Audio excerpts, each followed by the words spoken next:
tanah air. Pertama tentu kita bersyukur bahwa kita pada hari ini bisa mengadakan pertemuan. Sudah lama kita rencanakan, tapi karena ada saja permasalahan dan kesibukan sehingga belum bisa mengumpulkan kawan-kawan semua. Nah, pada pagi hari ini kita sama-sama membangun komitmen di ruangan ini untuk bersama-sama kita memikirkan sekaligus melaksanakan perintah nota dinas yang sudah kawan-kawan terima semua, yang ditandatangani langsung oleh Pak Kanwil.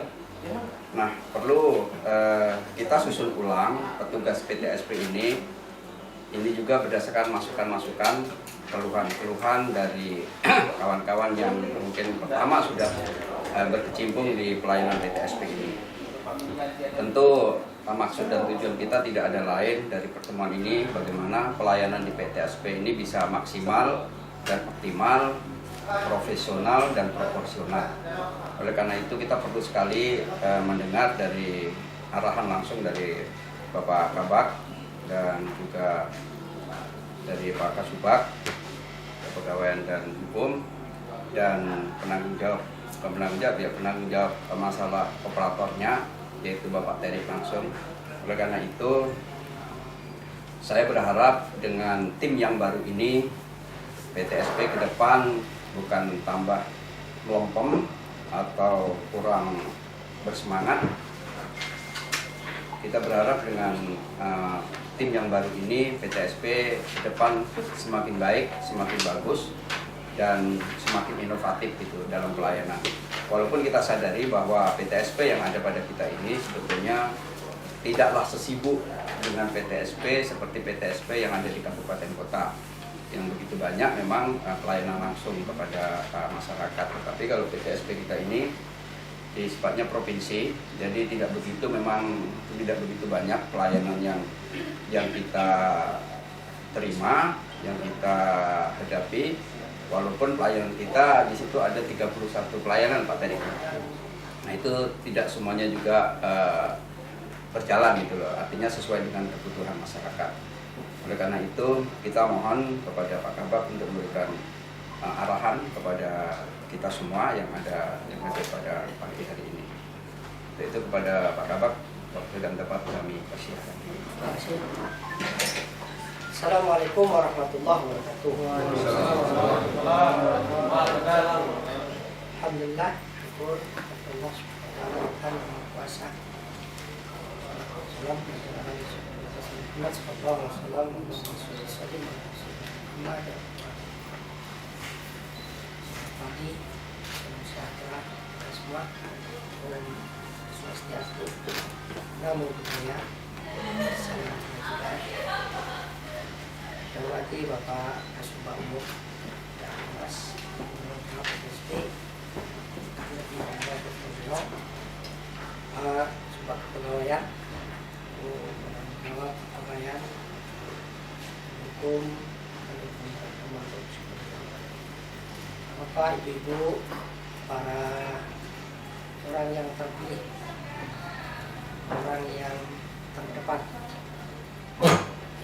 orang yang terpercaya menulis dan menyampaikan muka Kanwil Kementerian Agama. Nah, kalau orang datang itu Bapak Ibu lah di depan. Kalau Bapak Ibu waktu itu senyum dengan manisnya, ya betul, senyum dengan manisnya, melayani dengan baiknya. Maka sampai ke belakang turun sudah Pak ya. Tapi kalau Bapak Ibu melayani dengan seadanya, dengan kondisi yang kurang komunikasi, maka orang pasti akan mengatakan itu rupanya kan itu sampai itu di sebuah kebayaan pun. Padahal namanya ramah, namanya Pak pengayaan buku ramah, baik orangnya, tapi tetap akan kena. Dan di depan buka, ya kan? Karena itu saya maka saya mengharapkan yang pagi yang berbahagia ini berdasarkan surat nota dinas dari Pak Kamil nanti akan dibahas oleh beliau. Apa kekuatan nota dinas itu? Kalau enggak, apakah sama dengan SK? Ya kan? Apakah sama apa boleh dibuat main-main? Nah, itu terus jelaskan. Maka kita ingin bahwasanya berdasarkan nota dinas itulah kita kerja, ya kan? Kita melayani masyarakat. Ya. Jadi bukan kita takut dengan nota dinas ini, bukan. Tapi dasar nota dinas itulah kita berusaha leluasa mengekspresikan diri. Inilah saya yang sudah percaya oleh Kamil untuk menjaga pintu gerbang ke depan. Nah, ya kalau biasanya tidak lihat-lihat ya, ada siapa namanya?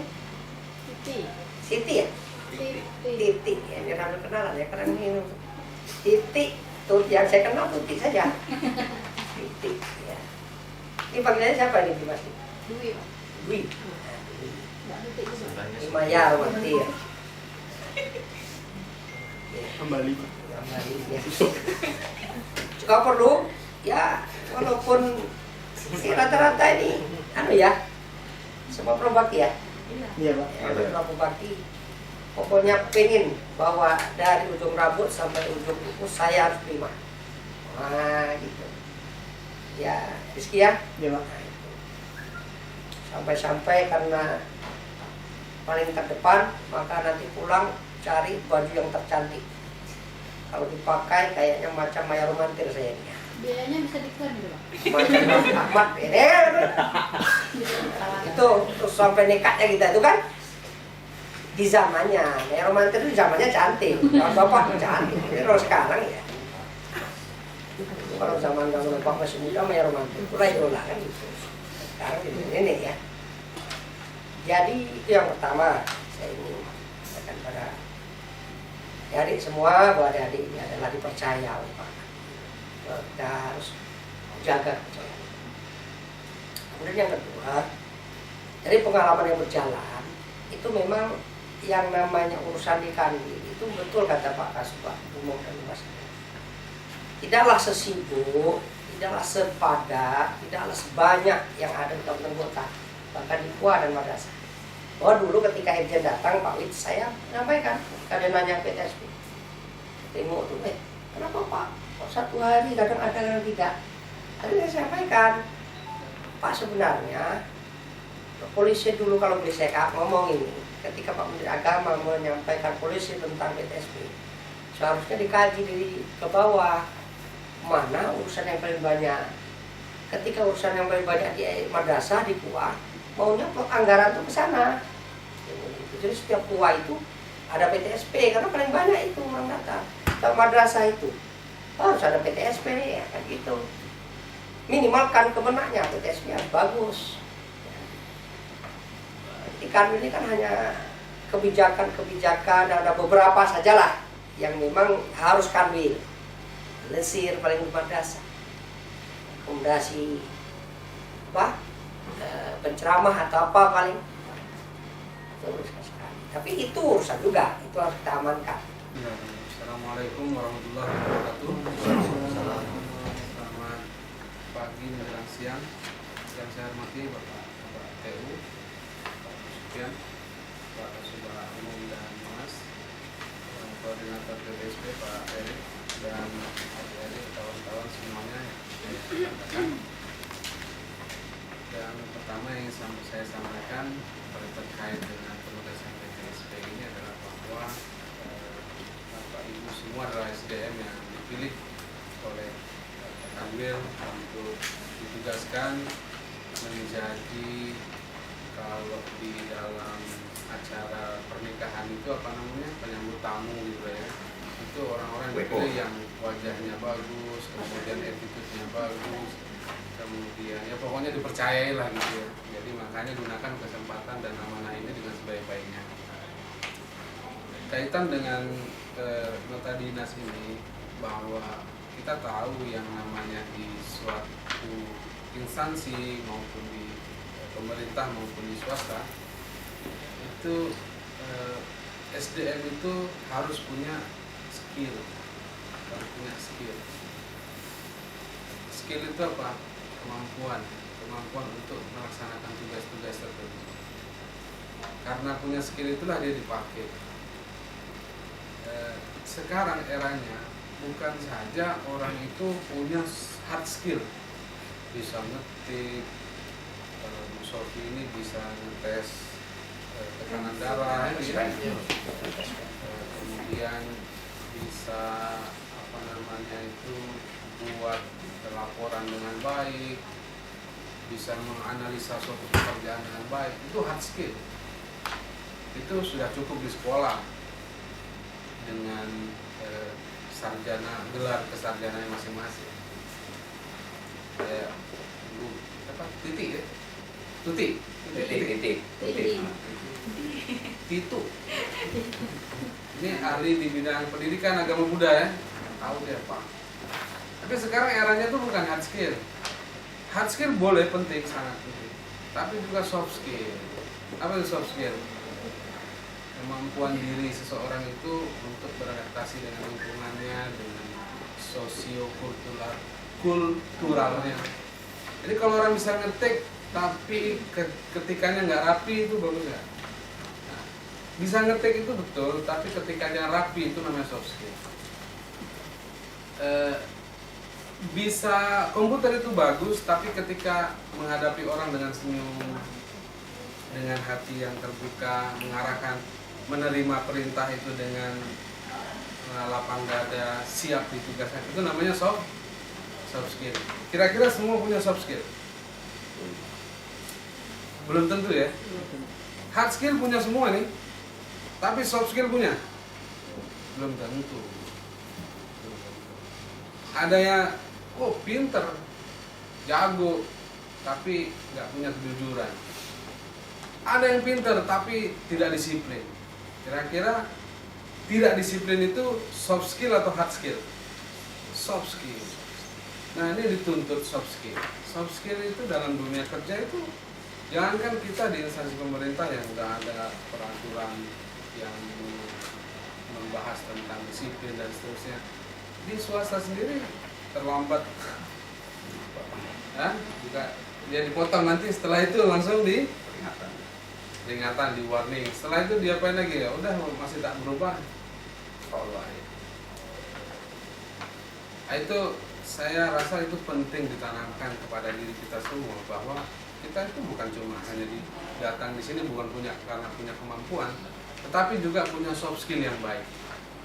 Itu saya yakin kemarin juga udah dites, udah diwawancarai, saya yakin Bapak Ibu punya itu. Dan saya rasa karena sudah dewasa semuanya, saya pikir kemampuan soft skill itu terus berkembang dengan baik. Itu penekanan yang pertama. Lalu yang kedua, kalau kita sudah punya soft skill yang baik, untuk apa sih nota dinas ini? Nota dinas ini, nanti kalau ada yang bangkang bisa kita keluarin ya Pak Kasubah ya. Sebenarnya nggak perlu, apalagi kok cuma perang bakti kan gitu Pak Kasubah. Kalau menurut saya Pak Kabak, perang bakti itu nggak usah pakai nota dinas. Ketika ada perintah, Anda ditugaskan untuk kesini, untuk ini, itu siap pakai. Itu tadi kalau soft skillnya sudah terjalin dengan baik ya. Jangankan Bapak Ibu ya, saya aja kadang-kadang yang bukan tugas saya itu disuruh Pak Kanwil, itu saya kerjakan. Ya. Termasuk Pak Kasubah ini, Pak Kabak apalagi. Itu jangankan Bapak-bapak ya, kami saja. Apa pakai nota dinas? Tidak. Terus kalau kami nggak ngerjakan kira-kira gimana? Oh, ini nggak bisa dipakai nih, pindahin. Ya. Apalagi nih udah ada nota dinas, sudah ada perintah. Penekanannya di situ sebenarnya. Kita udah dewasa. Saya kira pengembangan soft skill itu kita yang melatih. Bahkan sekarang untuk menggali kompetensi di instansi pemerintah itu, bahwa yang paling tinggi adalah itu kompetensi. Itu kan ada kompetensi teknis, itu yang tadi hard skillnya tinggi. Kompetensi manajerial itu ada hard skillnya, setengahnya juga ada soft skill. Tapi ada lagi kompetensi yang satu lagi, sosiokultural, kultural. Nah, itu soft skillnya lebih besar daripada hard skill. Kemampuan kita beradaptasi dengan orang, kemampuan kita menerima perintah, kemampuan kita mengerjakan sesuatu dengan baik. Maka ini kita akan lihat pengembangannya ke depan. Apakah teman-teman ini di samping punya hard skill, tapi juga punya soft skill yang baik.